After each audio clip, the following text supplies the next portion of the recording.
কিন্তু আমার ভাই হাদি যে অনন্তকালের উদ্দেশ্যে যাত্রা করেছে, আমার ভাই হাদিকে আর খুঁজে পাওয়া যাবে না।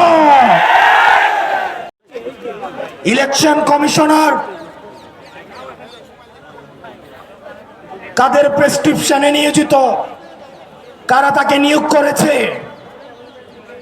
এরকম ইলেকশন কমিশন আজকে যদি চলে যায়, যেই লাইন ধরবে ইলেকশন কমিশন হওয়ার জন্য, কিন্তু আমার ভাই হাদি যে অনন্তকালের উদ্দেশ্যে যাত্রা করেছে, আমার ভাই হাদিকে আর খুঁজে পাওয়া যাবে না।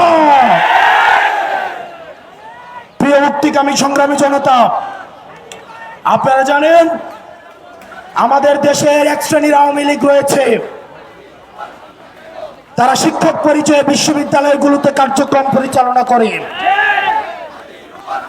যারা টকশোজীবী নামে হচ্ছে টেলিভিশনগুলোতে হত্যার বৈধতা উৎপাদন করে, যারা নাট্যকর্মী পরিচয়ে, যারা নাটক সিনেমাতে আমাদের মতো সংগ্রামী মানুষের মৃত্যুর বৈধতা উৎপাদন করে,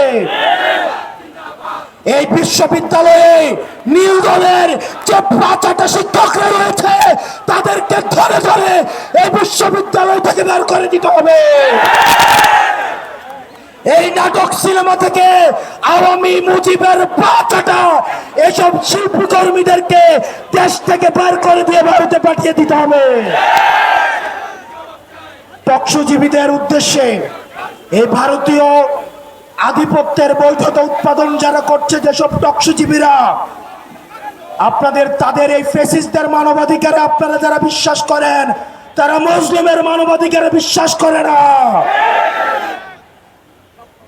আর দিন শেষে আজকে এই বেদিতে আপনারা যারা বসেছেন আর যারা আসেন নাই, আপনাদের দুইজনকেই বলি, ক্ষমতার লোভে অন্ধ হয়েন না।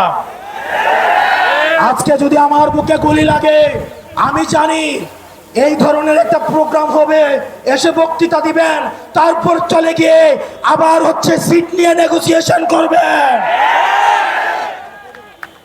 অনেক দল রয়েছে, যেহেতু আরপিও সংশোধন হয়েছে, এখন অন্য দলের মার্কায় নির্বাচন করতে পারবে না বলে নিজের দলের মার্কা বিলীন করে দেওয়ার জন্য তারা রেডি হয়ে আছে।